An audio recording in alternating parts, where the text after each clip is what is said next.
আজকে সকালে যখন ঘুম থেকে উঠি তখন দেখি যে প্রচণ্ড পরিমাণে বৃষ্টি হচ্ছে, আর বৃষ্টি এতটা পরিমাণে হয়েছে যে নালাটা একবার ভর্তি হয়ে গেছে। আর বাবারা এখানে জাল লাগিয়েছিল রাতেবেলা, তো এখানে সকালে এই কটা মাছ ধরেছে, আর আগেও আরও ধরেছে। তো আমি লেট করে উঠেছি, 9টা বেজে গেছিলো উঠতে উঠতে, ওই জন্য আর মানে প্রথমে যে অনেকগুলো মাছ পেয়েছিল সেগুলো দেখানো হয়নি, পরে এতটুকুটা পেয়েছি। আর দেখতে পাচ্ছ কতটা পরিমাণে জল হয়ে গেছে। আর যেহেতু প্রথম বৃষ্টি হয়েছে যখন জলটা খোলা আছে, বাট পরে যখন হবে না আস্তে আস্তে জলগুলো পরিষ্কার হয়ে যাবে। আর ওই সাইডটা দেখো আটকে রেখেছে না, ওই সাইডটাতে একবার জলের একবার ভর্তি হয়ে গেছে। আর এখানে যেহেতু মাছটা এখন তুলে নিয়েছে তখন নেটে আর একটা মাছ নেই। আর মানে সকালবেলায় বৃষ্টি হয়ে যায়, সকালটা এত সুন্দর লাগছে না দেখতে। আর বৃষ্টি তো পড়ে যাচ্ছে, তো আমি ছাতা নিয়ে ভিডিওটা করছি। আর এই সাইডে দেখছিলাম যে মাছটা চিয়ে করছে, আমার কি যাই একটু দেখি। এই সাইডটাতে তো গোটাটাই জল একবারে ভরে গেছে। বাবা বলছিল যাস না, পড়ে টোরে যাবে, এমন কিছু হবে না, যেতে পারবো। তো এখানে গেছিলাম, আর জবা ফুলের এখানে হচ্ছে ডালটা ভেঙে গেছে, সেই জন্য এখানে ফাঁকা লাগছে দেখতে। তো আমি ওটাই ভাবলাম যে ফাঁকা ফাঁকা কিছু একটা লাগছে, তখন দেখলাম তো বাবা বললো যে হচ্ছে ডাল ভেঙে গেছিলো, তো ওটাকে আমি কাটে সরিয়ে দিয়েছি। আর এটা কিন্তু জমি হয়, জমিটা দেখো জলে একবার ভর্তি হয়ে গেছে। আর এখানে দেখতে পাচ্ছ আরেকজন হচ্ছে জাল লাগিয়েছে মাছ ধরার জন্য, নেট লাগিয়েছে। এখানে তো একটা পুরো একটা গোটা নেট দিয়ে দিয়েছে মাছ ধরার জন্য। বললাম না ডাল ভেঙেছে জবা ফুলের, এই যে সাইডে রেখেছে কেটে। আর এখানে ফুল টুল ধরেছে, জাস্ট দেখতে অসাধারণ লাগছে, জায়গাগুলো বলারই মতো না সত্যিকারে। যদি এটা আমি ভাড়া বাড়িতে থাকতাম হয়তো এগুলো দেখতে পেতাম না। যাই হোক এখানে দেখতে পাচ্ছি এটাই অনেক। তারপরে তো মাকে ডাক দিলাম, মাও এখানে চলে এলো দেখার জন্য যেখানে মাছটা। এখন ছোট একটু নালা এইটুকু জায়গাটা, তো ভাবলাম যে এখান থেকে আমি পার হই, কারণ এই পারে যে জমিটা এতটা সুন্দর লাগছে, ঘাস হয়ে আছে, তার উপরে জল, কোনো নোংরা নেই, কিচ্ছু নেই, পরিষ্কার, কত সুন্দর, এতটা সুন্দর লাগছে। আর এখানে পুরো নেটটা দিয়ে দিয়েছে। আর ওই যে আমাদের বাড়িটা ওই সাইড থেকে আমি আসলাম, আর এখানে একটা পুরো নেট দিয়েছে, তারপর একটা জাল, তোর ফান্দি জাল বলে, ওগুলো হচ্ছে ওই সাইডে জমিটার ওই সাইডে লাগিয়েছে ধান গাছে ওদিক থেকে। ওদিকে হচ্ছে পুকুরটা পড়ে গেছে, তো পুকুর থেকে তোমার হচ্ছে রুই মাছ, তারপর একটা কী বা নাম বলে আমি জানি না, ওই মাছগুলো হচ্ছে। তাই আমি ভাবলাম একটু জমিটাতে খালি পায়ে হাঁটি, খুব সুন্দর লাগছে। তোমরা দেখো কতটা পরিমাণে পরিষ্কার, না কোনো নোংরা কোনো কিচ্ছু, কারণ সারা রাত বৃষ্টি হয়েছে, তো ওই জন্য অতটা হয়তো পরিষ্কার হয়ে আছে, খুবইটা সুন্দর লাগছে। আমি এখানে ভাবছিলাম কি ভিডিও করবো, বাট একা একা ভিডিও করার চক্করে আমার জামা কাপড় সব তো ভিজে গেছে, আর একটাও ভিডিও ভালো হয়নি, ভিডিও করে দেওয়ার মতো লোকও নেই। মানে এতটা খারাপ লাগলো যে জামা কাপড় তো ভিজে। যাই হোক বাড়িতে তো এলাম, এসে স্নান টান করে নিলাম সকালবেলায়। তারপরে তো দুধওয়ালা দাদুটা দিয়ে গেল দুধ। এখানে তো দুধটা আমি বসিয়ে দিয়েছি অল্পটা গরম করতে, আর অল্পটা হচ্ছে চা বসিয়ে দিয়েছি। ঠান্ডা বৃষ্টির ওয়েদারে দুধ চা খেতে মজাই আলাদা।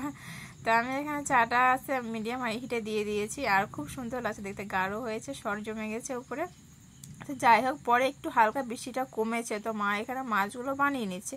এগুলো হচ্ছে ষাঁড়ি মাছ, আমি খাই না, আমার হাজব্যান্ডও খায় না, তো আমার বাবার মাই শুধু খাবে। আজকে মানে আজকের ভিডিও না এটা, আজকে তো শনিবার, শুক্রবারের ভিডিও এটা। তো শুক্রবার শনিবার আবার নিরামিষ খাই, সেজন্য আমরা মাছ খাবো না।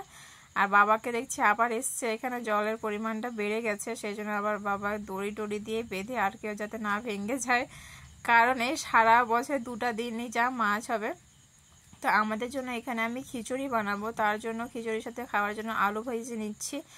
আলু ভাজার সাথে মোটামুটি লাগে, আমি তো জানি না যে আমার হাজব্যান্ড হচ্ছে খিচুড়ির সাথে আবার আলু সিদ্ধ খায়। পরে যখন খেতে দিয়েছি না তখন বলছে কি আলু সিদ্ধ বানাওনি, আমি বললাম জানতাম না, তাহলে এবারে কোনো সময় যদি বানায় তাহলে তোমার জন্য আলু সিদ্ধ দিয়ে দিতে হবে। তো এখানে আলুটা ভেজে নিয়েছি, তারপর খিচুড়ি বানানোর জন্য এখানে আমি প্রথমে মুগের ডালটা ভেজে নিলাম লাল করে, তারপর এখানে বাদামটা ভেজে নিয়েছি। আর বাদাম ভাজা হয়ে গেছে, দেখতে পাচ্ছ কত সুন্দর মানে ছুটে যাচ্ছে, বাট অতটাও ছুটছে না। তো যতটুকু হয় পরে এটা ঠান্ডা হবে তখন ঘষে ঘষে ভালো করে ছুটিয়ে নিতে হবে। তারপরে তো আমি পাঁপড় ভেজে নিলাম এখানে। আর এখানে ওই থালা পাঁপড় যেগুলো ছোট ছোট থাকে সেগুলো হচ্ছে ভেজেছি। তারপরে এখানে এখন খিচুড়িটা করব, সেই জন্য আমি শুকনো লঙ্কা, কাঁচা লঙ্কা আর তেজপাতা ছিল না। আর এখানে দোকানে গেছিলাম, বাট দোকানগুলো তো না, এখানে দোকান আর কিছু পাওয়া যায় না। তারপরে তো এখানে জিরে দিয়ে দিয়েছিলাম ফোড়ন। তারপরে আমি এখানে চাল ধুয়ে রেখেছিলাম, কি চিনিয়া তোপ না কি চাল জানি না আমি, তো এটা আমি হচ্ছে দিয়ে দিয়েছিলাম, ধুয়ে রেখেছিলাম আগেই। তারপর যে ভেজে রেখেছিলাম ডালটা সেটা দিয়ে দিলাম। তারপর এই দুটোকে ভালো করে মিক্সড করব। মিক্সড করার পর এখানে হচ্ছে স্বাদ মতো লবণ দিতে হবে, হলুদ দিতে হবে, যেগুলো দেওয়া হয় খিচুড়িতে, নিরামিষ খিচুড়িতে সেগুলো লবণ হলুদ। আমি একটু জিরে গুঁড়ো দিয়ে দিয়েছি, এটা দিলে কোনো অপশানে, আর একটা মশলা দিয়েছি এটাকে এখন এটার সাথে ভালো করে মিক্সড করে ভেজে নেব। একটু চালটাকে না, আমি জানি না কে কীরকম বানায়, আমি যেরকম বানাই আমি সেটা শেয়ার করছি তোমাদের সাথে। তারপরে এখানে আমি আদা বাটা দিয়ে দিলাম। আদাটা আমি অনেক সময় তেলের মধ্যে দিয়ে দিই, বাট দেওয়া হয়নি, পরে দিলাম, কোনো ব্যাপার না, এখন ভেজে নিলেও হবে। তো আদা বাটা সব মশলাগুলো এখানে ভেজে দিয়েছি, এখানে আর কোনো মশলা টশলা কিচ্ছু পড়বে না। এটা ভালো করে যখন ভাজা হয়ে যাবে তারপরে এখানে জল দিয়ে দেবো, যতটুকু জল লাগবে ততটুকুই। আর খিচুড়িতে জলের পরিমাণটা বেশি লাগে, কারণ সেদ্ধ হতে হয়, না হলে হয় না। তো এখানে কড়াই হিসাবে আমার অল্প হয়ে গেছিলো, তো আমাকে 2 বার জল দিতে হয়েছিল। যাই হোক, আমি একবারে আন্দাজটা বুঝতে পারিনি, তো পরে দেখলাম কি শুকিয়ে গেছে, পরে আবার জল দিলে শুকিয়ে গেছে, অথচ সেদ্ধ হয়নি চালটা।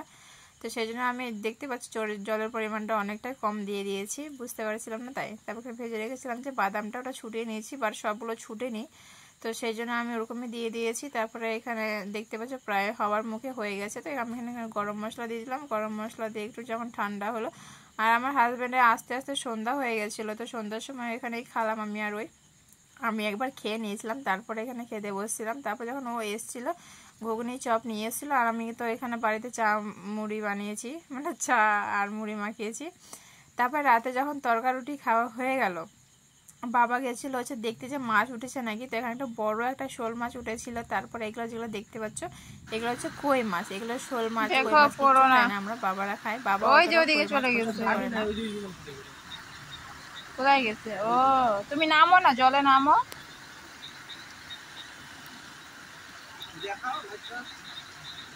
আরে আমি ওইভাবে করে দেখাতে চাচ্ছিলাম।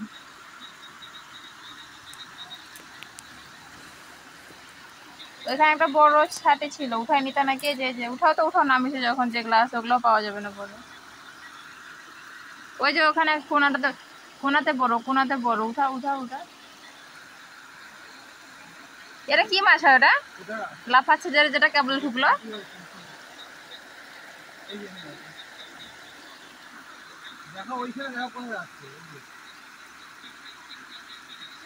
যেভাবে লাফাচ্ছে মনে হচ্ছে চ্যাং মাছ হয়।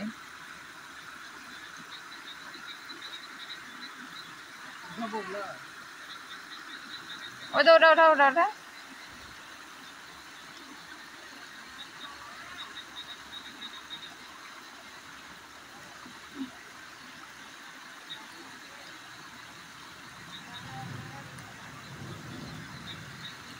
তুমি অত ভয় পাচ্ছ কেন বাবা? ওই তো ওটা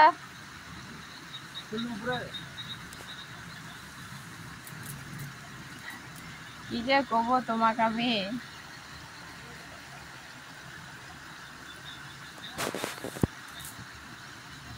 নেটটাকে না আলো করতে পারলে পাবা না।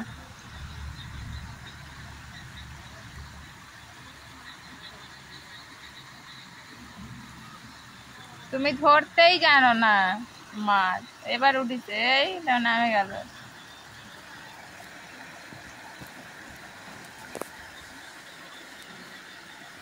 রাখো রাখো, পড়বে না, রাখো।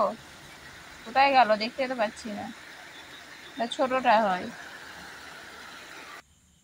আমার বর দেখলো যে বাবা গেছে মাছ ধরতে, তো আমিও যাই। তো আমরা 10 মিনিট পরে গেছিলাম, তখন দেখি এই ছোট্ট একটা রুই মাছটা ঢুকেছে, কয়টা ষাটি, আর শোল ছিল নাকি বলতে পারবো না, ছোট ছোট।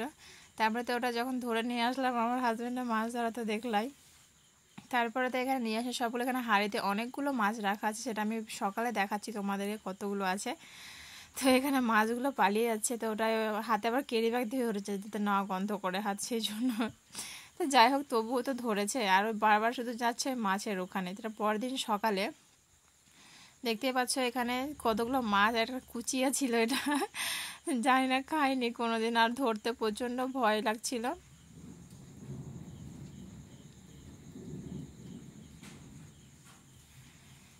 যাই হোক, এই এতগুলো যেগুলো মাছ আছে সেগুলো হচ্ছে একটা পাশের বাড়ি বৌদি ছিল, তো এতগুলো তো মাছ খাওয়া যাবে না, আর কত মানুষ মাছ খাবে। দেখতে পাচ্ছ কতটা পরিমাণে মাছ আছে এখানে, কতগুলা যে রাতে দেখালাম না বড় শোল মাছটা, সেটা হচ্ছে ওটা। এখানে মা বড়গুলো বাছে বাছে হাঁড়িতে রাখছে, আর আমি ছোটোগুলো বাছে বাছে রাখছি, মানে আবার সব মিক্সড হয়ে গেছিলো। তো আবার যাই সব ঠিকঠাক করলো, যেগুলো ছোটো ছোটো বাচ্চা ছিল, ষাটি শোল যেগুলো আছে কুচিয়াটা, সেগুলো আমাদের এই যে গর্তটা আছে সেখানে ছেড়ে দিলাম। দেখছো কত সুন্দর চুচুর করে চলে গেলো সব মাছগুলো। আর এটা তো আমার এদিকে চলে এসছে, হয়তো আমার কাছে থাকবে নাকি। যা একটু নলিটাতে একটু দেখে আসি যে মাছ টাছ হয়েছে নাকি, কেমন কি। বারবার না শুধু এদিকেই নজর যাচ্ছে যে মাছ হয়েছে নাকি, মাছ হয়েছে নাকি। তো গেলাম, সেরকম অতটা না মানে দূর থেকে দেখা আছে, ভাবলাম যে একটু কাছে যাই, কাছে গিয়ে দেখি যে হয়েছে কিনা এক দুটো। যেহেতু এতবার করে ওঠানো হচ্ছে তো এত ঘন ঘন তার মাছ হয়, তারপরে দিনের বেলা অতটা হবেও না। তো যাও একটা দেখতে পেয়েছি দু একটা, তো দূর থেকে দেখা যাচ্ছে না, ভাবলাম যে একটু জুম করে দেখিয়ে দিই। এখানে মোটামুটি আছে, ছোট ছোটোই আছে, এগুলো সব হচ্ছে যাবে ওই গর্তটার মধ্যে আমাদের পুকুরে। আর একটা শামুক উঠেছে, শামুক আমাকে খেতে ভালো লাগে আর অনেকেই খায়। তারপরে পাশে বাড়ি যে ছিল না বিশাল, যাকে চারকোলটা লাগিয়েছিলাম হাড় চারকোল, আর ওর রিয়াকশানটা ছিল সেই। তো এসে বলে কি যে দেখ নইটা পরিষ্কার করে দিয়ে, এখানে নোংরা জড়ো হয়ে গেছে। তাই বললাম তুই কেন পরিষ্কার করবি, তুই মাছ টাছ কিছু খাবি না আবার পরিষ্কার করতে, বলছে কী হয়েছে তো পরিষ্কার করতে।